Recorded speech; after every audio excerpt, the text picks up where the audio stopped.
Bonjour à toutes et à tous et bienvenue sur les ondes de Radio Mortimer, la web radio qui réunit les passionnés de théâtre, de spectacles vivants, les amoureux de la scène et des fauteuils rouges, ceux qui frémissent d'excitation quand les prochaines saisons commencent à pointer le nez de leur programme, ceux qui ne comptent pas, ceux qui ne comptent plus, leurs applaudissements, leurs soupirs de bonheur, leur joie et les rires que leur procurent les scènes de France et de Navarre. Bienvenue ce soir donc pour la 21e émission de Radio Mortimer. Ce soir, c'est dans un charmant théâtre niché au cœur de Montmartre que nous avons la fierté d'enregistrer. Il a été le décor du film d'Édith et Marcel, il fut un cinéma de quartier, il est redevenu aujourd'hui un théâtre sous la houlette de Salomé Lelouch. Merci au théâtre Le Pic de nous accueillir. Autour de notre table ce soir, nous avons le bonheur de recevoir Hélène, alias Quatrième Mur, Axel du blog Pas une critique, Bénédicte du blog La Nouvelle Claque, Christine du blog Théâtre Côté Cœur, Claire du blog Aparté Théâtre, Thibaut, de Titi Catiane, Yann du blog Le Galopin, et celle qui est enfin de retour dans les salles et sur les ondes, j'ai nommé Suzanne du blog Mordu de Théâtre. Au sommaire de Radio Mortimer ce soir, nous allons parler de Guys and Dolls au Théâtre Marigny, Opening Nights au Théâtre des Bouffes du Nord, Tchekhov à la Folie au Poche Montparnasse, et enfin Trissotin ou les femmes savantes à l'Escalade. Le chroniquer ce soir, j'appelle Christine. Bonsoir. Bénédicte. Bonsoir. Et Yann. Bonsoir. Pour parler de la comédie musicale Guys and Dolls, mise en scène par Stephen Mears au Théâtre Marigny. Dans le New York des années 50, des truands frais à côté des jeunes filles engagées auprès d'une association caritative Save a Soul. Un jeune truand, Nathan, est mis au défi de séduire une de ces jeunes femmes, Sarah. Bien sûr, les contraires s'attirent autant qu'ils se repoussent et nous voilà suivre les aventures de ces tourtereaux en musique et en danse. À noter que cette comédie musicale a également été adaptée à l'écran par Joseph Mankiewicz sous le titre Blanche Colombe et Vilains Messieurs. Sur Twitter, Bastien Steele dit « Quel plaisir de recevoir toute l'équipe de Guys and Dolls hier soir. Quel cast, quel orchestre, quel show. Merci à toutes et à tous. » Christine, Bénédicte et Yann, nos Blanches Colombes et Vilains Messieurs d'un soir, qu'en avez-vous pensé? Ah bon, on va laisser le vilain monsieur parler.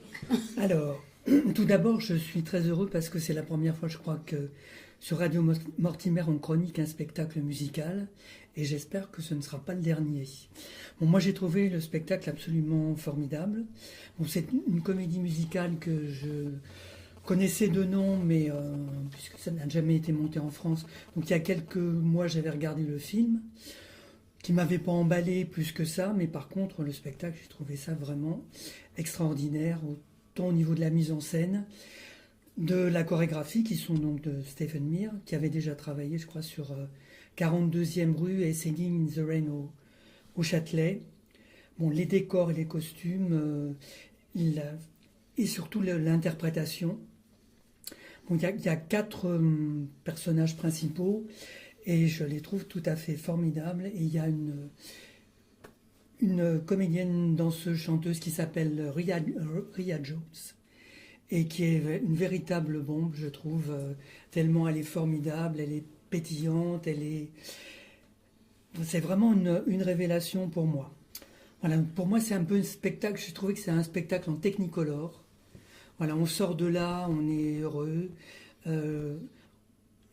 Ça fait un mois que je l'ai vu et j'ai encore les chansons dans la tête. Et je trouve que c'est un bonheur, qu'on est heureux quand on sort. Et voilà, moi j'ai vraiment trouvé ça super bien. Technicolor, c'est pas du tout comme Singing in the Rain, du coup.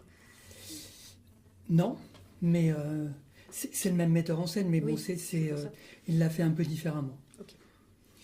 Je suis d'accord, c'est un très beau divertissement qui met du baume au cœur, qui a de la légèreté, et ça fait du bien d'avoir un petit peu de légèreté. Alors le propos va pas chercher très très loin, 2 petites histoires d'amour qui sont très convenues. Enfin, d'un côté, il y a le couple qui est fait par Ria Jones, qui est absolument extraordinaire, et Matthew Goodman, Christopher Howell, qui sont fiancés depuis 14 ans, et puis est-ce qu'ils vont arriver à se marier un jour? On ne sait pas. Bah si, on sait. Et puis il y a l'autre couple entre le petit joueur, le petit malfrat, qui va tomber amoureux, bien évidemment, de cette prude jeune femme qui travaille pour l'équivalent de l'armée du salut. Donc l'histoire est très convenue, ça ne va pas chercher très loin, mais la mise en scène est extraordinaire. Les comédiens, enfin toute la troupe est parfaite. C'est entraînant, il n'y a pas un temps mort dans tout le spectacle. La fin arrive un petit peu brutalement, mais on sort avec la banane, le sourire. On a vu quelque chose de, oui, Technicolor, et il y a beaucoup de couleurs. Et ces codes couleurs qui sont utilisés pour les costumes, pour le décor, avec ces cadres lumineux qui peuvent à la fois être les tours de New York, qui peuvent être aussi les lumières du cabaret, les lumières de Times Square, du monde du spectacle, les lumières des tripots dans lesquels vont se tenir ces parties de craps. Tout ça, ça met beaucoup de bonne humeur, beaucoup de légèreté, et on sort heureux de ce spectacle. Même si c'est un petit peu vieillot, même si on aurait souhaité un petit peu plus d'ampleur dans le récit, ça reste un très très très beau divertissement. Bénédicte? Moi, je vous rejoins sur ce que vous dites. Ça tient sa promesse. Et c'est vrai que c'est assez visuel et qu'il y a vraiment une belle énergie. Ils sont tous ensemble dans cette énergie de raconter une histoire qui effectivement ne tient pas à grand chose et qui donc est plus sur tout un émerveillement et puis un côté très joyeux. Après, pour comparer avec d'autres comédies musicales, c'est vrai que c'est pas forcément la grande comédie musicale, mais donc du coup il faut vraiment y aller dans l'esprit de se divertir et de voir quelque chose qui change un petit peu et qui n'est pas forcément passé sur les scènes parisiennes. Donc il y a aussi un choix qui est un peu audacieux en se disant est-ce que ça va marcher ou pas. Et du coup c'est un bon moment, mais ça manque peut-être de grandes chansons comme on les connaît dans certaines comédies où on va les retenir et avoir vraiment des ritournelles. Là, moi j'ai passé un bon moment, mais c'était pas le grand coup de cœur. Après, ce qui est toujours remarquable, c'est une troupe, ce ne sont que des chanteurs, danseurs, comédiens britanniques, et on retrouve la qualité que l'on voit dans le West End, de cette mise en scène, de ce travail qui va jusqu'au bout, qui est perfectionniste. Et ça, c'est un vrai plaisir. Ils savent chanter, ils savent danser, ils savent tout faire. Ils savent tout faire, et ça fait partie de la formation outre-Manche. Et on regrette qu'il n'y ait pas en France, tout à fait. Qui permettrait d'avoir aussi des musicals, des comédies musicales de cette qualité. Même si elles sont en français, c'est un petit peu, moi, le reproche que je fais aux comédies musicales en France. Là, c'est Broadway et le West End qui viennent à Paris. Et c'est un vrai plaisir. Enfin, ça serait dommage de bouder son plaisir d'aller apprécier ce spectacle parce que c'est un petit peu vieillot ou parce que c'est pas le... Mais le fait que ce soit un peu vieillot, ça fait aussi partie du charme du spectacle. Un charme suranné, dirons-nous alors. Si tu veux. Voilà. Mais Écoutez, un charme néanmoins. Merci à tous les trois. Je rappelle que vous pouvez applaudir Guys and Dolls au Théâtre Marigny, près des Champs-Élysées, jusqu'au 27 juillet. J'appelle un autre vilain monsieur, j'ai nommé Axel, qui est venu ce soir partager avec nous un coup de cœur. Axel, nous t'écoutons. Oui, bonsoir. Alors, je voulais vous parler aujourd'hui d'un spectacle que j'ai vu il y a plus d'1 an à Paris, au Théâtre Mouffetard, et qui est repris ce mois-ci à Gennevilliers, dans les Hauts-de-Seine. Il s'agit de Vide Papier, de la compagnie La Bande Passante. Alors, de quoi ça parle ? Les deux protagonistes de cette aventure, Benoît Fèvre et Tommy Laszlo, ont déniché un peu par hasard un album de photos de famille sur un grand marché opus à Bruxelles. Et en feuilletant les différentes photos, ils découvrent la vie d'une femme, Christa, née en 1933 en Allemagne, de son enfance à son mariage en Belgique.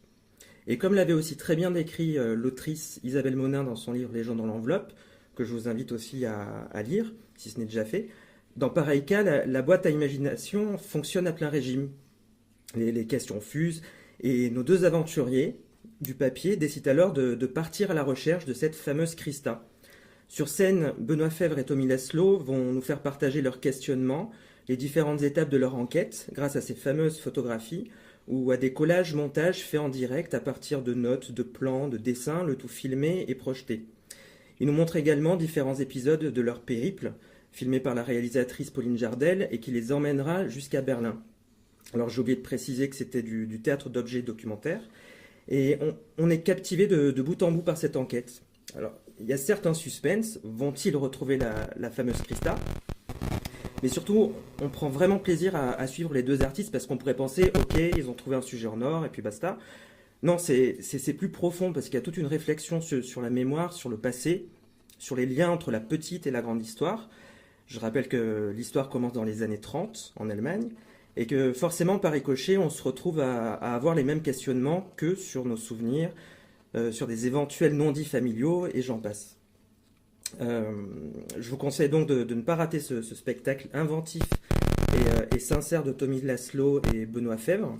Alors pour l'instant, il n'y a aucune date de reprise à Paris qui est annoncée, mais vous pourrez le voir dans le cadre de la Biennale internationale des arts de la marionnette à la Maison du développement culturel de Gennevilliers le vendredi 17 mai à 19h30 et l'entrée est libre.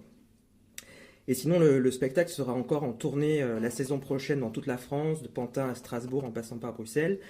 Et les plus chanceux pourront le voir cet été en Avignon, au théâtre 11 Gilgamesh Belleville du 5 au 26 juillet. Voilà, allez-y. Merci Axel. Donc rendez-vous pris à Avignon pour ceux qui s'y rendront au 11 Gilgamesh, qui a toujours une très belle programmation. Christine, tu restes avec moi et nous sommes rejointes par Hélène. Nous filons au Bouffe du Nord où l'événement se produit avec le retour sur scène d'Isabelle Adjani sous la direction de Cyril Test. Le metteur en scène adapte le scénario de John Cassavetes, Opening Nights. Un soir de première, Myrtle Gordon, une star américaine sur le déclin, est abordée par une de ses admiratrices qui lui déclare son amour. À peine quelques minutes après, la jeune Nancy meurt écrasée par une voiture. Commence alors pour Myrtle une lente descente aux enfers, peuplée du fantôme de Nancy et de tous les doutes quant à sa propre vie. Sur Twitter, Geoffroy Bernard dit « Opening Night, que dire de cette pièce? C'est spécial. Les pièces trop courtes et Isabelle Adjani beaucoup trop sage. » Christine Hélène, sage ou pas sage, courte ou pas courte? Sage, c'est pas le terme que j'utiliserais. C'est une pièce étonnante, oui. Adaptation d'un scénario de John Cassavetes qu'il avait écrit pour Gina Roland, pour lequel elle avait eu un Oscar, je crois. Mais il y a un parti pris qui est a priori un petit peu différent qui a été choisi par Cyril Test, qui le met en scène. On est dans un work in progress. C'est ainsi qu'il le définit. D'ailleurs, quand ça commence, enfin, en tout cas le soir où j'y étais, c'était l'essai 36 du 3 avril 2019. Et on peut supposer en fait que chaque soir, il y a des choses qui effectivement avancent, qui changent, qui sont un petit peu bousculées, qui vont être modifiées au fur et à mesure des représentations, parce que on est dans une répétition. Alors on est dans une mise en abîme à plusieurs niveaux. On a une comédienne de théâtre qui va jouer je pense que le rôle d'une comédienne. Je veux pas couper Christine, mais je pense que chacun a son interprétation, donc j'écoute quelle est la sienne. Nous sommes toutes oui. Donc on a cette comédienne qui est Myrtle, qui joue le rôle d'une comédienne vieillissante, qui est hantée par ses doutes, par ce fantôme. Et puis on a la comédienne Isabelle Adjani qui joue la comédienne qui elle-même joue Myrtle, et puis on a Isabelle Adjani qui joue Isabelle Adjani qui joue. Enfin, je trouve qu'on est vraiment à plusieurs niveaux et le texte est fait de telle manière et la mise en scène sont faits de telle manière que on a très vite des doutes. Enfin, on ne sait pas toujours à quel niveau de cette mise en abîme on se trouve parce que ça fait énormément écho à ce que on peut penser être le parcours d'Isabelle Adjani et où elle en est aujourd'hui de sa carrière. Trop sage, non, je la trouve absolument magnifique. Elle est sublimée à la fois par la caméra, qui est tenue soit par Nicolas Dorémus, soit par Christophe Gauthier, selon les soirs, qui filme au plus près des personnages. Et on a cette double vision, filmée très près, et en même temps la comédienne sur scène, qui est parfois toute seule, qui est dans ses doutes, dans son jeu, dans sa dérive, dans son esprit qui s'interroge. Et je la trouve absolument magnifique. Elle a, par rapport à Kingship, qui était le dernier souvenir qu'on avait d'elle sur scène, qui était plus que mitigé, là, elle est juste bluffante, éblouissante. Enfin, elle n'a pas à prouver ce qu'elle peut faire en tant que comédienne. C'est un travail très cinématographique et ça, elle sait parfaitement le faire. Et moi, j'étais complètement fascinée par son regard et par ses yeux dans lesquels on plonge et ses expressions. Je suis vraiment conquise. Ouais.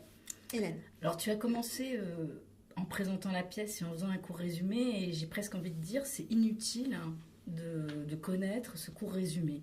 Je crois qu'il faut se laisser complètement entraîner, emporter, et contrairement à ce que dit Christine, il ne faut pas forcément chercher. Moi, au tout début, j'ai cherché, mais alors c'est la pièce dans la pièce dans la pièce, etc. Puis à un moment, j'ai dit je lâche prise, je regarde juste, et je me laisse juste porter par ce texte.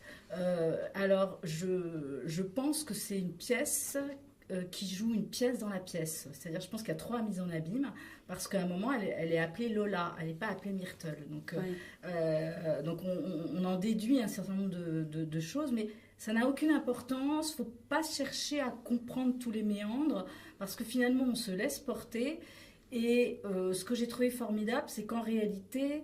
je pense que c'est justement une forme d'auto-ironie sur Isabelle Adjani. Je pense qu'elle est tellement intelligente qu'elle a accepté de jouer cette pièce, qui est finalement une forme de caricature de ce qu'elle n'est pas. Parce qu'on l'a toujours présenté, on se souvient de sketch de Foresti, etc. On l'a toujours présenté comme une inapprouvée, capricieuse, etc. Moi, je ne suis pas sûre qu'elle soit toujours comme ça, de manière constante et aussi allumée. Et elle accepte, je pense, de jouer cette caricature qu'on croit d'elle-même. Et donc c'est assez intéressant parce que elle joue ce qu'on projette sur elle, et qui a peut-être été aussi créé par elle. Ou alors elle devient ce qu'on imagine qu'elle est, etc. Enfin, je trouve que c'est extrêmement intéressant. Alors on voit bien qu'il n'y a pas de confusion, parce que c'est pas du tout la même femme, elle dit qu'elle est seule, qu'elle n'a pas d'enfant, etc. Donc c'est pas Isabelle Adjani, c'est pas sa vie. Mais il y a quand même des choses sur sa jeunesse, sur la beauté, sur ses 17 ans, sur son allusion à tout ce qu'elle a perdu et qu'elle n'est plus. Parce qu'elle n'a plus cette beauté, même si elle a encore ses yeux fabuleux, qui sont en noir et blanc dans le cinéma, parce qu'on le voit qu'à la fin, qu'elle a les yeux bleus. Ouais. Elle n'est plus ce qu'elle était effectivement à cette époque-là. Elle n'a plus 17 ans. Voilà, elle n'a plus 17 ans, voilà. Mais je trouve que c'est formidablement intelligent qu'elle ait fait ça, parce que finalement, elle s'expose aussi en gros plan, et on voit qu'elle est quand même marquée. On voit son visage qui est quand même abîmé. Et j'ai trouvé que c'était d'une intelligence et d'une audace et d'une honnêteté folle. Et alors toute la fin de la pièce, sans divulgacher, où effectivement on se demande si elle va dans la pièce réussir à occuper son rôle, elle joue merveilleusement l'actrice folle, quoi. Et elle le fait avec une sobriété, elle n'en rajoute pas. C'est troublant Enfin, moi je trouve que c'est troublant de justesse, peut-être. Oui, de justesse, merci. Il y a un moment dans le texte où elle dit, alors j'ai plus les mots exacts, mais en gros, mais si je le joue vraiment bien, les gens vont finir par penser que c'est moi. Enfin, il y a encore ce niveau où effectivement je te rejoins sur le fait qu'elle prend vraiment le contre-pied de ce qui veut être montré par le personnage de Myrtle, c'est-à-dire de cette actrice vieillissante qui voit sa fin de carrière et ne sait plus où elle en est. Et en fait, elle est d'une justesse qui est absolument extraordinaire. Et puis, ce que je voudrais rajouter aussi, moi, celui que j'ai adoré, je trouve que c'est une révélation et il est absolument fantastique. Mais, il est charmant. aussi, mais il est charmant, ça gâche rien. Qui est-ce? Alors, il s'appelle Morgan Lloyd Sicard. A priori, il a déjà joué avec Cyril Test, mais on ne le voyait pas assez. Là, il joue le rôle du metteur en scène. Et alors, c'est quand même, il est jeune. Et face à Isabelle Adjani, je trouve que la force aussi du spectacle, c'est que ces deux partenaires ne sont pas mangés par Isabelle Adjani. Ils arrivent à exister, à être là pleinement. Et Morgan Lloyd Sicard, il existe, il est sûr de lui. Il est très présent, il est ce metteur en scène qui essaye de la rassurer, qui essaye de la secouer aussi, qui essaye de faire avancer les choses, qui essaye de ne pas désespérer parce que ça avance pas comme il voudrait, qui qui a l'impression que ce spectacle lui échappe. Et puis il y a toute cette maîtrise du jeu, enfin du metteur en scène qui met en scène, qui est cette répétition et qui travaille avec ses acteurs pas forcément facile. Il est extraordinaire, je pense qu'il va falloir le suivre de très près. Oui, c'est vrai que c'était un peu friand, on s'est dit mais ils vont se faire phagocyter parce qu'effectivement la salle était pleine à craquer. On pourrait penser qu'Isabelle Albeni va viser l'espace. Voilà, et à la fin, tout le monde hurle Isabelle, tout le monde se lève, et c'est visiblement ni Frédéric Pierrot, ni Morgane Loïc-Sicard qui sont applaudis. Moi, ça m'a fait un peu mal, parce que... bon, du reste, ça m'a un peu énervé, parce que je trouvais que c'était dommage, parce que Ça, c'était attendu. Ils étaient... Bon, alors, bon, ils le savaient, c'est jouer le jeu. Mais c'est vrai ils sont excellents. Frédéric Pierrot est toujours extraordinaire. Enfin, moi, je l'ai surtout vu au cinéma, et je trouve que là, il est extrêmement juste. Ils sont très justes tous les trois. Et donc, il faut y aller de cette pièce qui, à mon sens, ne peut être jouée que par Adjani, du reste. Donc, je ne sais pas. On pourrait essayer passer plus de Peut-être temps on à pourrait imaginer essayer avec d'autres... Isabelle Huppert, je ne sais pas. Oui, pourquoi pas. Je pense que ça pourrait être un bon essai, et bien d'autres aussi. Merci à toutes les deux. Je rappelle que vous pouvez applaudir Opening Nights avec Isabelle Adjani et d'autres comédiens aussi, je n'ai pas leur nom en tête, au Théâtre des Bouffes du Nord jusqu'au 26 mai. Frédéric Pierrot et Morgane Loïc-Sicard. Merci beaucoup, Hélène. Christine, avant de passer au spectacle suivant, je crois que tu voulais nous parler d'un coup de cœur. Je voulais vous parler d'un garçon d'Italie qui est repris au Théâtre de Belleville après le succès qu'il a connu à Avignon l'été dernier. C'est une adaptation du roman de Philippe Besson qui a été publié en 2003, qui avait d'ailleurs été sélectionné pour plusieurs prix, le prix du roman Fnac, le prix Médicis et le prix Goncourt. C'est mis en scène par le jeune Mathieu Touzet, qui est entouré de Yu-Ming He et de Estelle Sandé. C'est l'histoire de Lucas, qui est retrouvé mort, noyé, en Toscane. Et Lucas, même mort, il a encore des choses à dire. Et à travers cette mort qui est mystérieuse et qui va susciter une enquête, on va écouter les témoignages et les interrogations, les doutes, le deuil que vont en faire Anna, sa compagne, et Léo, qui était son amant, et qui était un amant caché, que ne connaissait pas Anna. La mise en scène de Mathieu Touzet est très empreinte et très sensible. Enfin, il y a beaucoup de pudeur dans cette adaptation, beaucoup de sobriété. Une scénographie très simple, très sobre, qui fait la place au texte et à la parole. Et ils sont tous les trois absolument fascinants, captivants, émouvants. Ils sont très touchants. C'est une histoire d'amour, une histoire de vie. Ce sont des monologues qui se côtoient, qui s'enchaînent. Ils jouent, ils chantent. Ils sont absolument, vraiment très, très, très, très touchants. On ne peut que vous conseiller d'aller les voir à Belleville. C'est du 5 au 28 mai, le lundi, le mardi et le dimanche. Et puis, pour ceux qui, là aussi, auront la chance d'être à Avignon cet été, ils pourront les revoir pendant tout le festival Off. Merci Christine. Je rappelle que vous pouvez découvrir Un garçon d'Italie au Théâtre de Belleville jusqu'au 28 mai, puis au festival Off d'Avignon. J'oubliais de dire, Yu-Ming He, on le retrouvera aussi au 13e art à la rentrée, dans le Jungle Book, mis en scène par Bob Wilson. Et on attend ça avec impatience. Nous quittons le boulevard de la Chapelle et nous descendons vers Montparnasse en compagnie de Suzanne et Christine. Au fond d'une impasse, nous trouvons le théâtre de Poche-Montparnasse où depuis quelques semaines on aime Tchekhov à la folie. Jean-Louis Benoît y met en scène deux plaisanteries telles que les appelait Anton Tchekhov, La demande en mariage et L'ours, avec la délicieuse et merveilleuse Emeline Bayard, Manuel Lelièvre et Jean-Paul Faré. Oui, je suis fan et j'assume. Dans les deux courtes pièces, des situations, une demande en mariage dans la première et une demande d'épurement de dette dans la seconde, vont très vite dégénérer en affrontements aussi farouches qu'hilarants.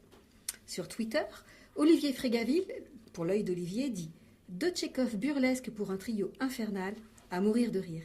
Bravo à Emeline Bayard, comme toujours, fabuleuse. » Suzanne, Christine, avez-vous vous aussi succombé au charme de la fantastique Emeline Bayard ? Moi, j'ai succombé, mais j'aimerais quand même dire qu'ils sont 3 et qu'objectivement, ils sont tous les 3 absolument excellents. Ils sont tous les 3 excellents, j'en conviens. Vraiment, enfin, j'ai découvert Emeline Bayard, je ne l'avais jamais vue. J'en avais beaucoup entendu parler, je ne l'avais jamais vue. Elle est géniale, il n'y a rien à dire là-dessus. Elle nous fait des mimiques, mais des trucs...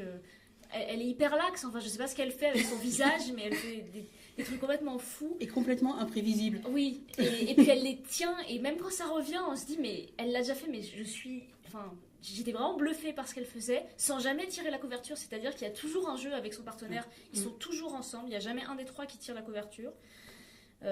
Après, c'était un plaisir de retrouver Jean-Paul Faré, donc je suis depuis pas mal d'années déjà, qui est très très bien. J'avais peur qu'il soit un peu vieux, mais moi je l'ai trouvé vraiment très bien. Fantastique. Non mais c'est vrai. Non, Non mais écoutez, voilà, hein. Merci. Ça lui va très bien. Non mais j'avais peur, il y a un moment où les comédiens, t'as peur un peu pour eux sur scène, écoutez, j'ai eu peur pour rien, voilà. Il est vraiment très très bien. Et la surprise, c'est Emmanuel Lelièvre, que je crois que je n'avais jamais vu, et qui, dans les 2 pièces, joue quelque chose de vraiment très différent. Il se transforme, et j'ai trouvé qu'il apportait vraiment quelque chose. J'avais une idée de ce que faisaient les 2 autres acteurs, et lui, il fait quelque chose d'encore différent. Voilà, je te rejoins tout à fait sur la qualité d'interprétation des 3 comédiens, et c'est vraiment un trio qui fonctionne à fond. On ne peut pas les enlever l'un de l'autre. Je ne vais pas en rajouter sur les 3 parce que tu as tout dit. Ce que je trouve, c'est que le spectacle Tchekhov à la folie, on est vraiment dans de la folie, poussé à l'extrême, et même poussé dans la caricature et le grotesque qui va jusqu'au bout. Mais ce jusqu'au bout n'est jamais pénalisant. Enfin, on l'accepte et on plonge à fond dedans, que ce soit dans l'extravagance du jeu des 3, dans l'extravagance de la mise en scène. C'est rythmé, ça va très vite, un petit peu plus lentement dans la deuxième pièce. Enfin, c'est comme ça que je l'ai ressenti.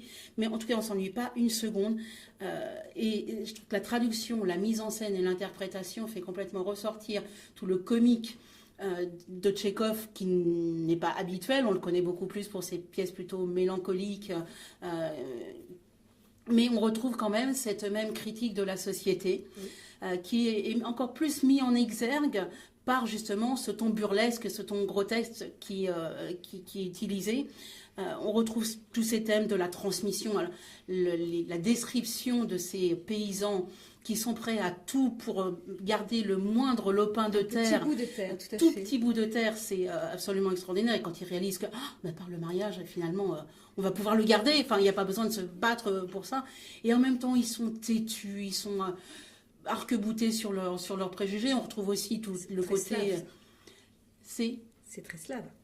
Oui, y compris la misogynie qui est plus flagrant dans la deuxième partie, dans l'ours. Mais c'est porté à son paroxysme et c'est jouissif. Enfin, on passe vraiment un très beau moment. On rit. Ils sont fabuleux. On rit, et puis je trouve qu'il n'y a pas que le rire en plus. Enfin, c'est justement dans la deuxième, je trouve que Jean-Paul Faré, donc, qui joue, qui va changer, évoluer au fil de la pièce, je trouve qu'il a su trouver encore quelque chose d'autre dans son personnage. Il est extrêmement touchant, alors qu'on s'y attend pas forcément. C'est vraiment très, très comique. Et tout d'un coup, il y a quand il bascule. un petit degré d'émotion qui n'était pas forcément attendu. Et j'ai trouvé ça, c'est joué de manière extrêmement sincère. Et ça marche vachement bien. Et la salle rit. Et la salle manque de jeunes. Donc les jeunes, allez-y.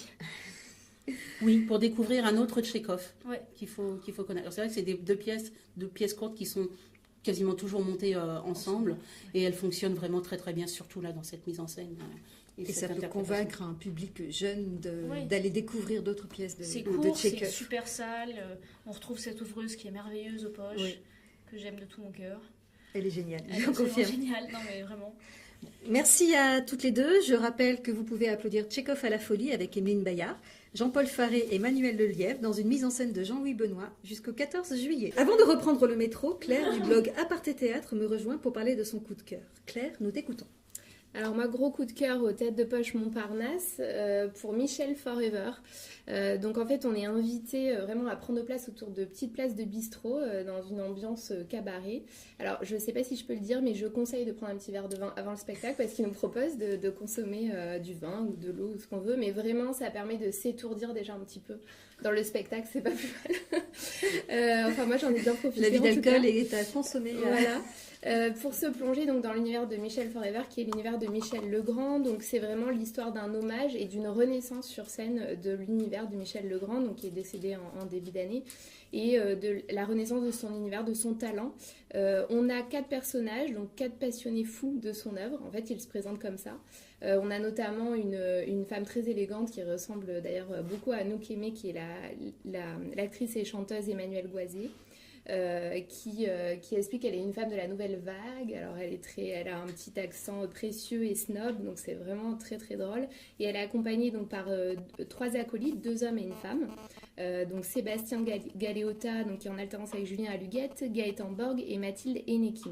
Ils sont accompagnés d'un piano et d'une contrebasse. Et en fait, c'est vraiment un spectacle qui se fait au gré des conversations. Ils parlent de Michel Legrand, de leur amour de telle ou telle chanson. Et vraiment, toutes les chansons émergent comme des souvenirs. Et donc, nous, public, donc connaisseurs ou pas de l'œuvre de Michel Legrand, on se laisse prendre dans cette chanson, en fait, discontinue. Et c'est vraiment très simple, très léger, très beau.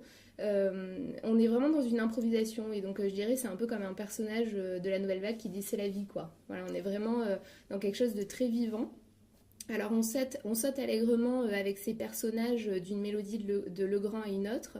Ça nous rappelle des coups de cœur personnels et puis on sourit béatement, on est presque un peu bête au cours de ce spectacle, on suit sur les chansons, donc si on est avec des amis, ça crée vraiment une ambiance comme dans les films de Jacques Demy, l'acolyte de Michel Legrand. Et je dirais vraiment, on est vraiment étreint par les émotions. À la fois, ça peut être des émotions très fortes, même sur Oum le dauphin. À un moment, ils en font une petite chorégraphie. Et c'est vraiment sympa parce qu'on passe en fait de Yantl aux uns et les autres, à Oum le dauphin, au moulin de mon cœur. Enfin voilà, c'est très disparate et très beau. Voilà, donc je trouve que ça montre bien que Michel Legrand a créé un chef-d'œuvre et qui raconte l'être humain dans toute son intimité et puis dans toute son universalité. Voilà, la scénographie est simple, très colorée, les interprétations sont vraiment merveilleuses. C'est un pur régal, vraiment délicieux. Et voilà, vous allez rentrer à pied en rêvassant et en sautant. Voilà, donc vous serez un peu idiot mais vivant. D'accord. Surtout avec un petit verre de vin. Voilà, surtout avec un petit verre de vin. Et donc, c'est une pièce qui est au Théâtre de Poche Montparnasse qui reprend du 25 mai au 14 juillet et qui est conçue et mise en scène par Stéphane Doré et Daphné Tesson. Merci beaucoup, Claire. Donc, comme tu l'as dit, vous pouvez découvrir Michel Forever au Poche Montparnasse et ce jusqu'au 14 juillet. En compagnie de Bénédicte, Yann et Thibaut, nous remontons à présent vers le boulevard de Strasbourg. Et nous rendons à la Scala où Macha Makeyev, après une longue tournée, revient à Paris avec Trissotin ou Les femmes savantes d'après Molière. Philaminte, sa fille Armande et sa belle-sœur Bélise sont éprises de poésie, de philosophie et de science aux grandes dames de Chrysale, l'époux de Philaminte, d'Henriette, leur fille, ou d'Ariste, son beau-frère. Philaminte veut marier Henriette, son mentor et faux savant Trissotin, tandis que celle-ci veut épouser Clitandre qu'Armande a rejeté. Sur Twitter, Victoria du blog Sur les planches dit: dans un festival de couleurs, les émotions sont décortiquées. Cruauté, fêlure. Quel travail de la méthode en scène sur des personnages de Molière.